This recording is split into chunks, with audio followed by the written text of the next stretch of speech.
Wala nang masihigit pang makapagpapasaya kaysa makita ang galak ng mga magulang habang nasasaksihan nila ang unti-unting tagumpay ng kanilang mga anak. Ngayong araw ating binibigyang pagkilala ang mga mag-aaral na magsisipagtapos ngayong taon. Mga kabataang puno ng pag-asa at karapat-dapat ipagmalaki dahil sa kaalamang kanilang natamo at sa mga aral na kanilang baon habang sila ay tumutungo sa susunod na yugto ng kanilang paglalakbay sa edukasyon. Ang inyong pagtitiyaga at dedikasyon sa inyong mga magulang upang ipagpatuloy ang inyong pag-aaral ng may integridad at determinasyon ay nagsisilbing maliwanag na halimbawa ng kasipagan at pagsisikap. Hindi naging madali ang inyong paglalakbay, ngunit sa pamamagitan ng pagtitiis, disiplina at lakas ng loob.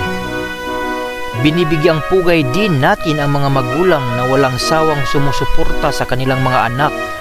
Araw-araw silang nagsisikap upang maibigay hindi lamang ang mga pangunahing pangangailangan, kundi pati ang mental, emosyonal at psikolohiyang na paggabay na kailangan ng kanilang mga anak upang maging responsable at mabuting mamamayan.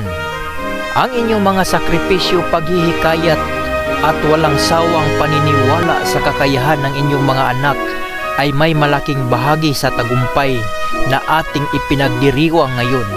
Sa ating mga nagsisitapos, ipagpatuloy ninyo ang inyong paghangad ng kaalaman ng may dangal, layunin at matibay na inspirasyon bilang mga ipinagmamalaking Pilipino. Dalhin ninyo ang mga pagpapahalaga ng pananampalataya sa Diyos, paggalang sa inyong mga magulang at pagmamalasakit sa inyong komunidad.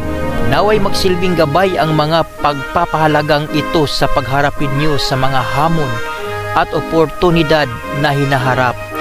Tandaan ninyo na ang edukasyon ay hindi lamang para sa pansariling tagumpay, kundi para rin sa paglilingkod sa kapwa. Ang kaalaman at kasanayang inyong natamo ay dapat maging kasangkapan upang maiangat ang inyong mga pamilya. Binabati ko kayo sa inyong pagtatapos.